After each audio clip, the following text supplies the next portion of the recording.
Hello student, आज हम अपने अधिगम हेतु आकलन के पेपर में यूनिट 5 जिसका नाम है अधिगम के लिए आकलन में सुधार से संबंधित जो एनसीएफ 2005 और 9 है उसमें से हम एनसीएफ 2005 के बारे में अध्ययन करेंगे, यानी राष्ट्रीय पाठ्यक्रम संरचना 2005 में जब वो राष्ट्रीय पाठ्यक्रम संरचना को जब बनाया गया उसमें कुछ मुख्य बिंदु या कुछ मुख्य बातों को सम्मिलित किया गया।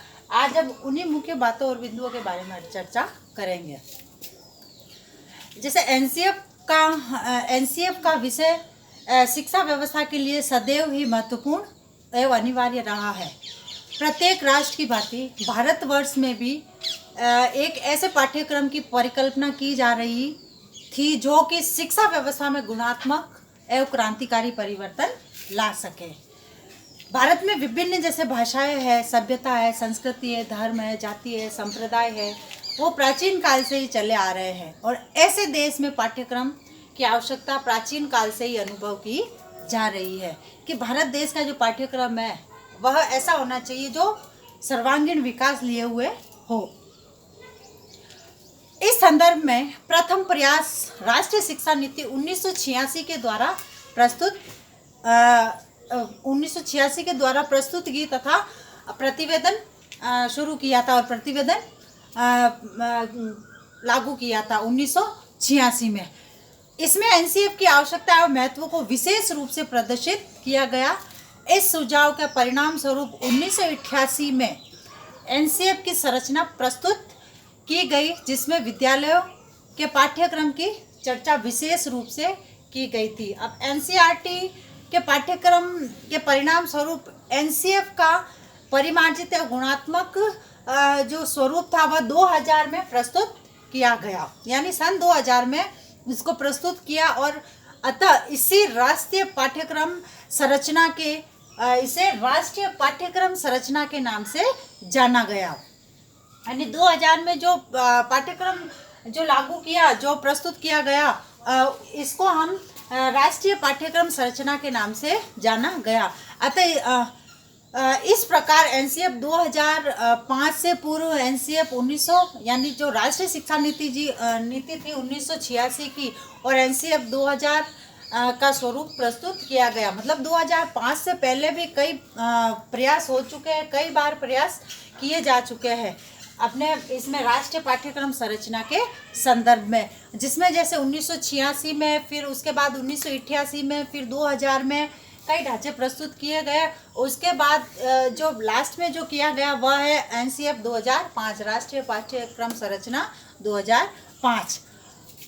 इसके संदर्भ में जैसे जो 2005 की जो राष्ट्रीय पाठ्यक्रम संरचना है वह राष्ट्रीय शैक्षिक अनुसंधान एवं प्रशिक्षण परिषद का मानना था कि कोई भी पाठ्यक्रम पूर्ण एवं निश्चित नहीं होता है तथा समय की धारा के परिवर्तन के साथ साथ पाठ्यक्रम में भी परिवर्तन किया जाना चाहिए। इन्होंने कहा है कि राष्ट्रीय शैक्षिक अनुसंधान परिषद जो है, इनके अनुसार उन्होंने कहा कि कोई भी पाठ्यक्रम वह निश्चित नहीं होता तथा पूर्ण भी नहीं होता है, किंतु जैसे जैसे समय परिवर्तन होता है, समय परिवर्तन के साथ पाठ्यक्रम में भी परिवर्तन होना चाहिए। पाठ्यक्रम सदैव विकासात्मक प्रक्रिया में रहता है। समाज के विकास की प्रक्रिया के अनुरूप ही राष्ट्रीय विकास की प्रक्रिया निश्चित होती है, क्योंकि जैसे समाज विकास करता है उसी तरीके से जैसे जो अपना पाठ्यक्रम है वह भी विकास की प्रक्रिया के अनुरूप ही होना चाहिए तथा उसी के साथ ही राष्ट्रीय विकास की प्रक्रिया भी पाठ्यक्रम के साथ साथ चलती रहती है। इस अवधारणा को कार्य के रूप में परिवर्तित करते हुए तत्कालीन एवं एनसीईआरटी के अध्यक्ष ने राष्ट्रीय पाठ्यक्रम संरचना 2005 प्रस्तुत किया, जिसमें एनसीएफ 2088 यानी राष्ट्रीय पाठ्यक्रम संरचना 2088 और एनसीएफ 2000 के विषयों को परिमार्जित क्रमबद्ध एवं सुसंगठित रूप में प्रस्तुत किया गया। इसके साथ साथ इसमें नवीन विषयों का समावेश भी किया गया, जिसमें नवीन विषय जो समावेश किए गए या नवीन विषयों को डाला गया उसमें हम निम्न बिंदुओं को समझ सकते हैं। निम्न बिंदुओं को समाहित किया गया, जिसमें सबसे पहले है बिना बोझ के सीखने की प्रक्रिया, बिना बोझ सीखने की प्रक्रिया। बिना बोझ के सीखने की प्रक्रिया के अंतर्गत जैसे छात्र जो है वह अध्ययन कार्य को बोझ न समझते हुए उसको रुचिपूर्ण तरीके से करे तथा इस अध्ययन प्रक्रिया के प्रति उदासीन न होकर उसमें रुचि प्रदर्शित करे। इसके लिए पाठ्यक्रम में प्रत्येक स्तर को ध्यान में रखा गया। पाठ्यक्रम के का जो प्रत्येक स्तर है उसको ध्यान में रखा गया, अर्थात जो प्राथमिक है, पूर्व प्राथमिक है, उच्च प्राथमिक है, माध्यमिक है, इन सब स्तर को ध्यान में रखकर समस्त पाठ्यक्रम संबंधी जो क्रियाएं हैं उन क्रियाओं को निर्धारित किया गया जिससे छात्र इस पाठ्यक्रम को बोझ न समझे। इसलिए कहा है कि बिना बोझ सीखने की प्रक्रिया के अंतर्गत पाठ्यक्रम को सम्मिलित किया गया।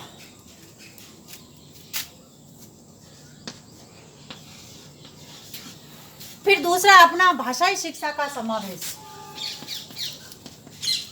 भाषाई शिक्षा का समावेश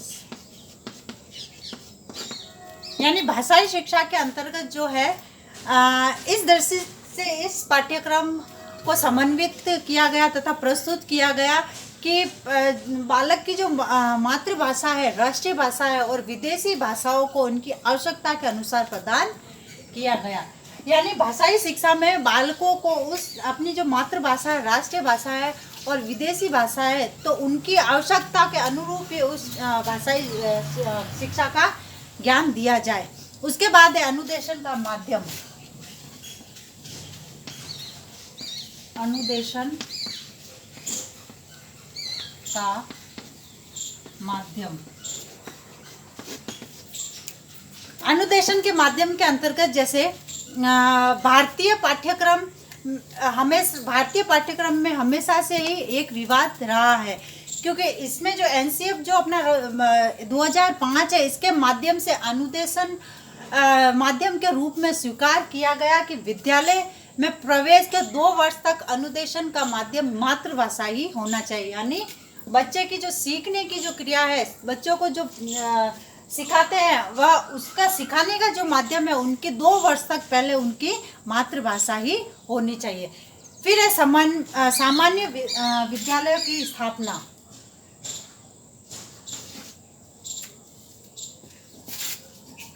सामान्य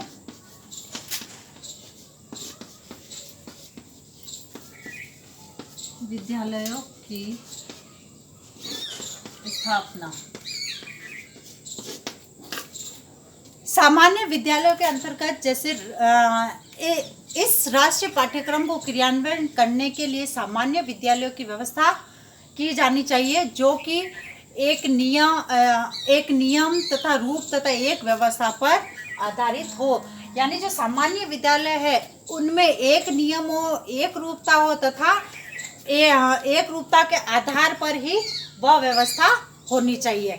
फिर है धर्मनिरपेक्षता का समावेश। धर्मनिरपेक्षता का समावेश।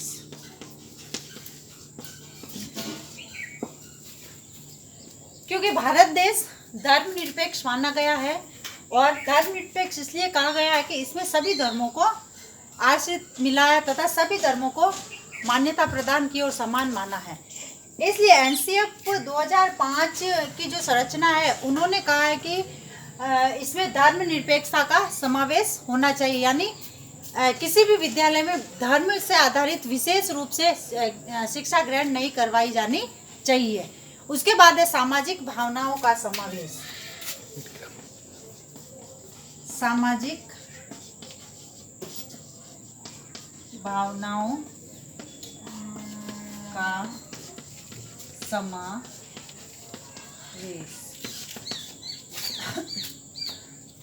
सामाजिक भावनाओं के अंतर्गत एनसीएफ 2005 में सामाजिक आकांक्षाओं का समावेश करके सामाजिक विकास को प्रोत्साहन किया गया और प्रोत्साहित किया गया, क्योंकि प्रत्येक समाज और शिक्षालयों द्वारा ही अपनी आकांक्षाओं की पूर्ति का मार्ग प्रशस्त कर सकता है।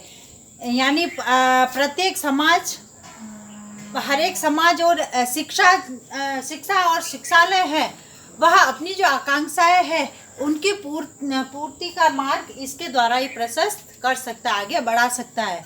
फिर राष्ट्रीय एकता का समावेश, राष्ट्रीय एकता का समावेश एनसीएफ में राष्ट्रीय एकता का समावेश किया गया। इस पाठ्यक्रम की संरचना में राष्ट्रीय एकता से संबंधित जो सभी प्रकार के संभव प्रयत्न सम्मिलित किए गए, क्योंकि राष्ट्रीय एकता और अखंडता प्रत्येक दृष्टि से महत्वपूर्ण स्थान रखती है और महत्वपूर्ण भी मानी जाती है। इसके अभाव में राष्ट्र का उत्थान एवं विकास संभव नहीं है। यानी जब तक राष्ट्र में राष्ट्रीय एकता नहीं होगी तब तक राष्ट्र का विकास और उत्थान संभव नहीं हो सकेगा। फिर है रुचिपूर्ण शिक्षा का समावेश, रुचिपूर्ण शिक्षा का समावेश, यानी इसके अंतर्गत जो है पाठ्यक्रम में छात्रों में निरस्ता की भावना उत्पन्न न करे। यानी पाठ्यक्रम ऐसा होना चाहिए जो विद्यार्थियों की रुचि के अनुसार होना चाहिए, और ऐसे पाठ्यक्रम का निर्माण किया जाए जो विद्यार्थियों में निरस्ता उत्पन्न न करे, बल्कि पाठ्यक्रम छात्रों में अध्ययन के प्रति रुचि उत्पन्न करने वाला हो, जिससे संपूर्ण शिक्षा व्यवस्था रुचिपूर्ण हो सके। क्योंकि जब तक विद्यार्थी पाठ्यक्रम को रुचिपूर्ण तरीके से नहीं पढ़ेगा तब तक उस बालक के लिए उसका जो पाठ्यक्रम है वो नीरसपूर्ण ही माना जाएगा। इसके बाद है छात्रों का स्वतंत्र विकास, छात्रों का स्वतंत्र विकास। छात्रों का स्वतंत्र विकास के अंतर्गत एनसीएफ 2005 में छात्रों के स्वतंत्र विकास पर जोर दिया है तथा प्रावधान किया गया है।